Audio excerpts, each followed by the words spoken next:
चलिए बच्चे, आज की क्लास स्टार्ट करते हैं। आज की क्लास जो है वो क्लास 11th के लिए है और उसके अंदर जर्नल एंट्रीज की ऑलरेडी 2 वीडियोस जो हैं अपलोडेड हैं। आप उसको देखिए, समझिए, है ना। उसके अंदर मैंने कॉन्सेप्ट समझाया है, रियल अकाउंट क्या होता है, नॉमिनल अकाउंट क्या होता है, पर्सनल अकाउंट क्या होता है ना। रियल अकाउंट क्या होते हैं जनरली, मैं आपको 1 मिनट में रिवाइज करा देता हूँ। आज की क्लास वैसे बहुत लेंदी नहीं, बहुत छोटी ही होने वाली है। मैं आपको खाली 6-7 जर्नल एंट्रीज समझाने वाला हूँ, है ना। रियल अकाउंट कौन से होते हैं बच्चे? All assets are real account. मैंने समझाया है एसेट्स क्या होते हैं, आप उसको देखिए, आप कभी कंफ्यूज नहीं होंगे।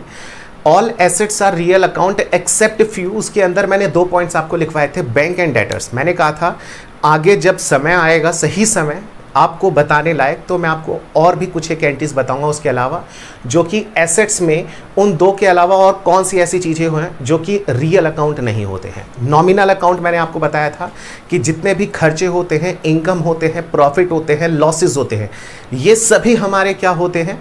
ये सब हमारे नॉमिनल अकाउंट होते हैं। यानी कि P&L account, profit and loss account, जिसका दूसरा नाम क्या है? दूसरा नाम है बच्चे उसका इनकम स्टेटमेंट, है ना। बैलेंस शीट का दूसरा नाम क्या होता है? Position statement. और जितनी भी लायबिलिटीज़ होती हैं वो जनरली हमारी क्या होती हैं? वो सभी की सभी हमारी पर्सनल अकाउंट्स होती हैं। ठीक है, चलिए अब वहाँ से हटकर एक आते हैं आज के पॉइंट पे। मैंने उनके रूल्स भी आपको बताए थे कि रियल अकाउंट के अंदर क्या रूल होता है, debit what comes in, credit what goes out. Nominal account में क्या होता है कि जितने भी खर्चे और लॉसेज हैं उसको हम क्या करते हैं? डेबिट। इनकम गेन प्रॉफिट को हम क्या करते हैं? क्रेडिट कर देते हैं। रीज़न भी हमने देखा था कि क्या होता है, कैसे होता है, डिटेल में समझा था। ठीक है, थर्ड पॉइंट हमारा क्या था? Personal account, debit the receiver and credit the giver. और वो सभी मेथड अप्लाई करते हुए मैंने कुछ जर्नल एंट्रीज भी आपको समझाई थी। ठीक है, अब उसके अलावा आज एक नया टॉपिक मैं आपको समझाने जा रहा हूं, दैट इज कि बच्चे जब हम कुछ परचेज करते हैं, बहुत प्रैक्टिकली समझ के चलना आप लोग, है ना, अदरवाइज समझ में नहीं आएगा। एक पॉइंट समझना कि जैसे मान लीजिए कि मैं बिजनेसमैन हूं, तो एक जो बिजनेसमैन होता है वो मार्केट से बहुत सारी चीज़ें खरीदता है। बात समझें, सबसे पहले कौन सी चीज़ खरीदता है? अगर मान लो मैं फर्नीचर डीलर हूं तो मैं फर्नीचर खरीदता हूं बेचने के लिए, और मैं फर्नीचर खरीदता हूं इस्तेमाल करने के लिए भी। जैसे कि मान लो कि ये मेरा एक शोरूम है ना बच्चे। इस शोरूम के अंदर ये एक मेन गेट है, मेन एंट्री है ना, एंट्री गेट है। और यहाँ पे मैंने एक अपना एक चेयर मैंने अपनी यहाँ पे डाल रखी है, बड़ी सी, 2-3 लोग हम बैठ के रहते हैं जो ऑनर्स हैं। बीच में एक टेबल हो गया, और जो कस्टमर आते हैं हम उनको यहाँ पे बैठाते हैं। यहाँ पे भी ये देखो टेबल्स है, समझना प्रैक्टिकली। और ये पूरा क्या हो गया? ये पूरा शोरूम का वो हो गया जहां पे हमने अपने कई सारे एसेट्स रखे हुए हैं। एसेट्स बोले तो जो हमारा गुड्स है। गुड्स का मतलब क्या हो गया बच्चे? गुड्स का मतलब हो गया जो फर्नीचर मैंने बेचने के लिए खरीदे रखे हुए हैं, वो सब ये रहे। बहुत ध्यान से सुनना भाई, ये जो है ये भी हमारे क्या है? फर्नीचर है। किस लिए है? पर्पस क्या है इसका बच्चे? इसका पर्पस है सोल्ड, है ना। अच्छा, ये भी फर्नीचर है। क्या है? ये भी फर्नीचर है, फर्नीचर। अच्छा, इसका क्या पर्पस है भाई? इसका पर्पस है यूज, है ना। तो याद रखना बच्चे कि जब कोई चीज हम खरीदते हैं, क्यों खरीदते हैं? उसका पर्पस होता है उसको हम सोल्ड करेंगे, सेल करेंगे। हम उसको खरीदते हैं कि हम उसे बेचेंगे, उसको हम क्या बोलते हैं? उसको हम बोलते हैं गुड्स। बात समझ में आ गई। और जब किसी ऐसे फर्नीचर, देखो फर्नीचर ये भी है, फर्नीचर ये भी है, लेकिन ये तो बिक जाएगा। तो जो चीज बेचने के लिए ही मैंने खरीदी है, मैंने खरीदा क्यों है? पर्पस क्या था कि मैं इसे बेचूंगा, तो उसको तो हम बोलते हैं गुड्स। और जिसको हम यूज करने के लिए खरीदते हैं उसको हम क्या बोलते हैं? उसको हम स्पेसिफिकली बोलते हैं फर्नीचर। हम उसको बोलते हैं मशीनरी, हम उसको बोलते हैं बिल्डिंग। भाई ये बिल्डिंग मान लो मैंने पूरी की पूरी खरीद ली, तो क्यों खरीदी होगी मैंने? ये एक तरीके से मेरी इन्वेस्टमेंट है। तो हम इसको ये नहीं कहते कि मैंने गुड्स खरीदा है, मैंने क्या कहूंगा? मैं उसको कहूंगा कि मैंने बिल्डिंग खरीदी है। मैं जब ये चेयर्स खरीदूंगा, कौन सी वाली? जिसको मैं यूज कर रहा हूं, है ना, इसको मैं ये क्या कहूंगा कि मैंने फर्नीचर खरीदा है। क्यों? क्योंकि मैं इसको यूज करूंगा। जब मैं ये वाले फर्नीचर्स परचेस करूंगा बच्चे, फर्नीचर ये भी है, फर्नीचर ये भी है, इस वाले फर्नीचर को मैं फर्नीचर बोलूंगा, लेकिन इस वाले फर्नीचर को मैं गुड्स बोलूंगा। बात समझ में आई? इसको जब मैं खरीदूंगा बेचूंगा तो मैं वर्ड यूज करूंगा फर्नीचर। आएगा तो भी फर्नीचर, जाएगा तो भी फर्नीचर। ध्यान से सुनना। लेकिन ये जो बेचने के लिए मैंने खरीदा है ना, तो इसके लिए मैं वर्ड यूज करता हूं सेल एंड परचेज। याद रखना, जब हम जर्नल एंट्रीज बनाते हैं बच्चे, तो उसमें हम सेल और परचेज वर्ड किसके लिए यूज करते हैं? सिर्फ और सिर्फ गुड्स के लिए यूज करते हैं। आप कहोगे सर वो तो टॉप पे लाइन पे ही ट्रांजैक्शन में ही लिखा रहता है कि बिल्डिंग परचेज्ड फॉर रुपीज इतने, तो बच्चे वो उसने क्या लिखा है? वो ट्रांजैक्शंस है, वो क्वेश्चन है। जब तक वो लिखेगा नहीं कि हमने इसे परचेज करा है, सेल करा है, आपको कैसे पता चलेगा? लेकिन जब आप जर्नल एंट्री बनाओगे तो आप जर्नल एंट्री कैसे बनाते हो? Building account debit to cash account. आप ये नहीं लिखते परचेज अकाउंट डेबिट। बात समझ में आ गई? तो उसी के 5-6 क्वेश्चंस की मैं आपकी बस प्रैक्टिस करवाऊंगा, छोटी सी क्लास होगी, और ये हमारा उद्देश्य होगा समझना कि हम कब किसी चीज का नाम लिखेंगे और कब हम परचेज और सेल वर्ड यूज करते हैं। ठीक है ना? चलिए अब स्टार्ट करते हैं और उस चीज को हम बनाते हैं। जैसे देखिए मैंने लिखा है purchase of goods and assets. याद रखना गुड्स के अंदर क्या आएगा भाई? गुड्स के अंदर तो कुछ और नहीं आएगा, गुड्स के अंदर कुछ और नहीं आएगा, गुड्स के अंदर सिर्फ एक ही चीज आएगी। मैं आपको बता देता हूं गुड्स के अंदर क्या आएगा। गुड्स के अंदर वो सभी चीजें आ जाएंगी जिसको मैंने क्या करा है? बेचने के लिए खरीदा है। हाँ, ये रॉ मटेरियल फॉर्म में हो सकता है, ये रॉ मटेरियल के फॉर्म में हो सकता है, और ये फिनिश गुड्स के फॉर्म में हो सकता है। ठीक है, और हम आधा अधूरा तो जनरली खरीदते नहीं है, हमारे लिए रॉ मटेरियलों का काम करेंगे, और WIP भी वैसे इसी का पार्ट होता है। आप कंफ्यूज नहीं होना, आपको इतना डिटेल में नहीं जाना है। आप सिंपल ये मान के चलो कि जो भी चीज आपने खरीदी है, पर्पस क्या है कि उसे हम एक दिन नहीं, उसको एक शॉर्ट पीरियड में ही हम बेचेंगे। एक दिन नहीं, शॉर्ट पीरियड में बेचेंगे, वो होता है गुड्स। और जो चीज हम इस्तेमाल करने के पर्पस से लेते हैं, जैसे कि फर्नीचर, कौन सा वाला फर्नीचर? वो दुकान पे जिस पे हम और कस्टमर को बिठाने के लिए खरीदा था वो वाला। बेचने वाला नहीं, बेचने वाला तो यहां पे आएगा। बिल्डिंग मशीनरी व्हीकल, मैं कुछ एक एग्जांपल लिख रहा हूं। व्हीकल कौन सा? जैसे मैकडी जाओ, है ना, आप मैकडी जाओगे या फिर डोमिनोज जाओगे, तो डोमिनोज वाले क्या करते हैं? आपके घर पे डिलीवरी करते हैं पिज़्ज़ा की, तो उनके पास बाइक रहती है। तो जब वो बाइक खरीदते हैं तो वो बाइक उनके लिए क्या है? वो बाइक उनके लिए व्हीकल, उनके लिए एसेट्स है। बात समझ में आ गई? ठीक है, तो बच्चे जब इसमें से कोई भी चीज हम परचेस करेंगे तो हम क्या करेंगे? मैं अभी शॉर्ट में एंट्री बताता हूं, अभी एंट्री के साथ में बताऊंगा। तो हम करेंगे furniture account debit, machinery account debit, sorry building account debit, machinery account debit, vehicle account debit to bank या फिर कैश अकाउंट, जो भी हमारी पॉकेट से जाएगा वो। अभी मैं जर्नल एंट्री आपको समझाऊंगा, अब कंफ्यूज नहीं होना। लेकिन जब हम गुड्स खरीदते हैं तो हम याद रखना, गुड्स के लिए जो हम वर्ड यूज करते हैं, हम करते हैं परचेज अकाउंट डेबिट। बात समझ में? हम ये नहीं लिखते गुड्स अकाउंट डेबिट, हम लिखते हैं परचेज अकाउंट डेबिट, क्योंकि गुड्स हमारे लिए क्या है? वो हमारे लिए बेसिकली परचेज होती है, क्योंकि उसके अंदर हम डील करते हैं। ठीक है, एक छोटा सा पॉइंट है, इसके हम 6-7 अभी इलस्ट्रेशन देखते हैं कि क्या बनेंगे, कैसे बनेंगे। आई होप कि आपको इतना डाउट थोड़ा बहुत क्लियर हुआ होगा। बेसिकली आपको आगे चल के क्वेश्चन करेंगे, हो जाएगा। एक चीज़ और याद रखना, मैंने यहाँ पे अभी एक वर्ड बोला था, जो चीज़ मैंने खरीदी हो बेचने के लिए, है ना। तो कुछ बच्चों के माइंड में डाउट आ सकता है, सर बेच तो हम इसको भी देते हैं जनरली, 5-7 साल यूज़ करा उसके बाद बेच दिया, लेकिन पर्पस क्या था? पर्पस ये था कि हम इसे बेचेंगे? नहीं, पर्पस क्या था कि हम इसको यूज़ करेंगे। आप प्रॉपर्टी क्यों खरीदते हो? उसको यूज़ करने के लिए। बात समझिए, इसे क्यों खरीदते हो? इसका मेन उद्देश्य ही होता है कि खरीद रहे हैं क्योंकि इसे कल ले जाके हमें बेचना है। बात समझिए आगे? ठीक है, चलिए स्टार्ट करते हैं हम अपने कुछ एक क्वेश्चंस। चलिए बच्चे स्टार्ट करते हैं अपनी जर्नल एंट्रीज। मैंने कुछ एक एग्जाम्पल लिखे हैं, यहाँ पे 6 एग्जाम्पल हैं। मैंने आपको पहले भी समझाया था कि हर ट्रांजैक्शन के अंदर कम से कम 2 चीज़ें इफेक्टेड होती हैं, कम से कम 2 चीज़ें, उससे ज़्यादा हो सकती हैं, लेकिन अभी वो जर्नल एंट्रीज मैंने आपको सिखाई नहीं है। हमारी करीब एक सीरीज़ चलेगी 10 से 12 क्लासेस, जिसके अंदर हम सिर्फ और सिर्फ जर्नल एंट्री सीखेंगे। ये बात मैं आपको पहले भी बता चुका हूँ कि जर्नल एंट्री का मतलब है कि आपने अकाउंट्स को 60% समझ लिया, आपको खाली 40% के लिए एफर्ट लगाना है। मोस्ट इंपॉर्टेंट होती है जर्नल एंट्रीज। मैं आगे चल के आपको अकाउंटिंग साइकिल समझाऊंगा, ठीक है, और अकाउंटिंग प्रोसेस बताऊंगा। स्पेशली अकाउंटिंग प्रोसेस में आपको समझ में आएगा कि जर्नल एंट्रीज हमारी मोस्ट इंपॉर्टेंट क्यों होती है, क्योंकि आपने को सिर्फ मेहनत यहीं पे करनी होती है, ये कर लेते हो, उसके बाद तो खाली सारी हल्की हल्की चीज़ें होती हैं। जैसे खाना बनाने के लिए जो इतनी मेहनत लगती है, उतना परोसने में मेहनत नहीं लगती है। आप किसी को सर्व करना है तो वो तो आसान काम है, बन तो गया ना।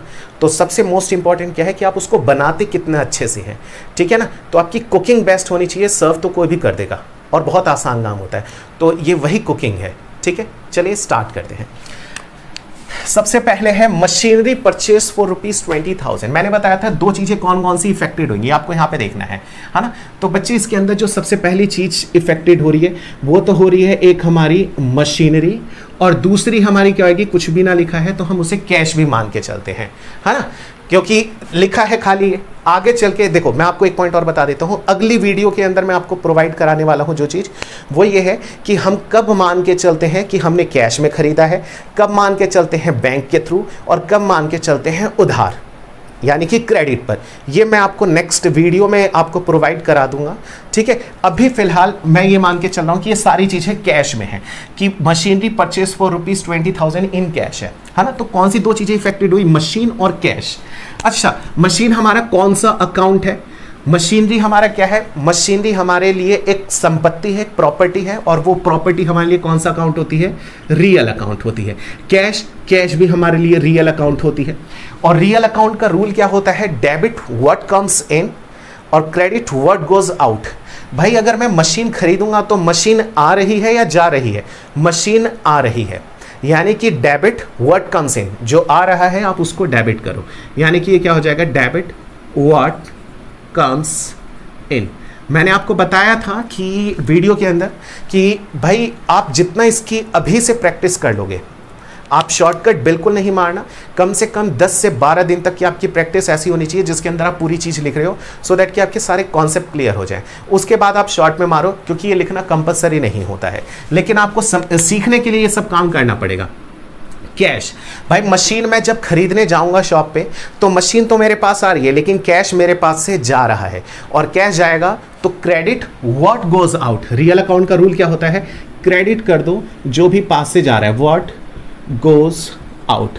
मैंने आपको बताया था कि ये हमारा एक रफ वर्क है जो कि प्रिपेयर हो चुका है, अब हमें जर्नल एंट्री पास करनी है। उसमें हमने सीखा था जो डेबिट वाला पोर्शन है वो हम पहले लिखते हैं, कैसे, हम लिखते हैं properly machinery account debit. To, मैंने बताया था थोड़ा स्पेस हम छोड़ देते हैं, टू जो क्रेडिट होता है उससे पहले हम क्या वर्ड यूज करते हैं, टू कैश अकाउंट। कितना आ जाएगा भाई, हमने 20,000 का परचेस करा है, यहाँ पे आ जाएगा 20,000 और यहाँ पे भी आ जाएगा 20,000। ये हो गई हमारी जर्नल एंट्री कंप्लीट। ठीक उसी तरीके से हमारी सेकंड जर्नल एंट्री पास होगी। सेकंड जर्नल एंट्री क्या है हमारी, फर्नीचर परचेस फॉर ₹30,000। तो फर्नीचर, यहाँ पे कौन कौन सी दो चीज़ें हमारी इफेक्टेड हो रही है, एक तो कैश, क्योंकि मशीन फर्नीचर परचेस करेंगे तो कैश हमारी पॉकेट से जाएगा, और दूसरा फर्नीचर, है ना। कैश हमारा कौन सा अकाउंट है, रियल अकाउंट, और फर्नीचर क्या है, ये भी रियल अकाउंट है। क्यों, जितनी भी संपत्ति होती है, कैश भी संपत्ति है और फर्नीचर भी संपत्ति है, हमारे लिए प्रॉपर्टी है, तो ये दोनों ही रियल अकाउंट है। रियल अकाउंट का फिर से रूल क्या होता है, अगर आ रहा है तो डेबिट करो, जा रहा है तो क्रेडिट करो। कैश, कैश हमारे पास आएगा या जाएगा, प्रैक्टिकली सोचो, मैं दुकान पे गया, फर्नीचर खरीदा और पैसा दिया, पैसा दूंगा तो पैसा मेरी पॉकेट से जाएगा, और जाएगा तो हम क्या कर देंगे, क्रेडिट व्हाट गोज आउट, है ना। और जब मैं शॉप पे गया और फर्नीचर जब मैं खरीद के ला रहा हूँ, है ना, जब मैं फर्नीचर खरीद के लाऊंगा तो क्या होगा कि फर्नीचर मेरे पास आ रहा है और आएगा तो डेबिट व्हाट कम्स इन। ठीक है बच्चे, कंफ्यूज मत होना, सर फर्नीचर ये यूज वाला है या वो, भाई मैंने वर्ड फर्नीचर लिखा है ना, मैंने कहीं लिखा कि ये गुड्स है, गुड्स लिखूंगा इट मीन्स कि मेरा काम है उस चीज से डील करने का, उसको मैंने बेचने के लिए खरीदा है। अगर खाली मैं फर्नीचर, मशीनरी, कार, बिल्डिंग बोलूंगा, इसका मतलब वो मैं किस लिए ले रहा हूं, यूज करने के लिए ले रहा हूं, बेचने के लिए नहीं ले रहा हूं। तो कंफ्यूज नहीं होना अपने आप, ठीक है ना, पॉइंट को समझने की कोशिश करना। मैंने कहीं नहीं बोला कि फर्नीचर यूज करने के लिए, मैंने खाली बोला फर्नीचर, यानी कि फर्नीचर यूज करने के पर्पज से है, ठीक है ना। मशीनरी यूज करने के पर्पज से है, ठीक है।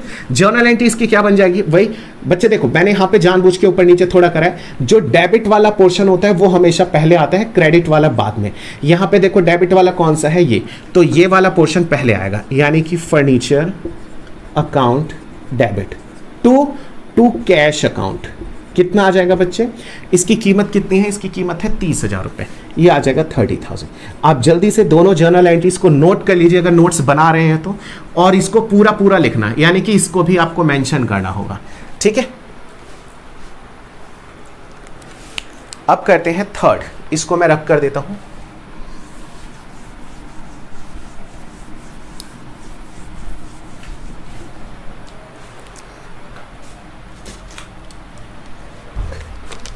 थर्ड, इसमें लिखा है गुड्स परचेज्ड, यहाँ पे वर्ड लिखा है गुड्स, और गुड्स के लिए हम वर्ड क्या यूज करते हैं बच्चे? गुड्स के लिए हम वर्ड यूज करते हैं आइदर परचेज्ड और सेल, ठीक है ना।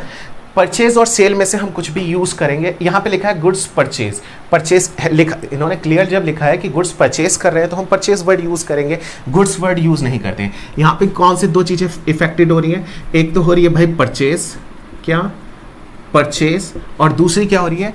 गुड्स परचेज फॉर रुपीज, कुछ भी नहीं गिवन है, हम मान के चलेंगे कैश में परचेज है ना। परचेज हमारा कौन सा अकाउंट है? हम परचेज करेंगे तो हमारा खर्चा होगा, है ना, एक्सपेंडिचर होगा, तो ये हमारे लिए कौन सा अकाउंट है बच्चे? ये है हमारे लिए नॉमिनल अकाउंट, ठीक है। अच्छा, कैश हमारे लिए क्या है? ये है हमारे लिए रियल अकाउंट, ठीक है। नॉमिनल अकाउंट का रूल क्या होता है? नॉमिनल अकाउंट का रूल होता है debit all expense, credit all income. तो ये जो हमारा नॉमिनल अकाउंट है परचेज, ये हमारे लिए एक्सपेंस है या इनकम है? ये परचेज हमारे लिए एक्सपेंस है। क्यों?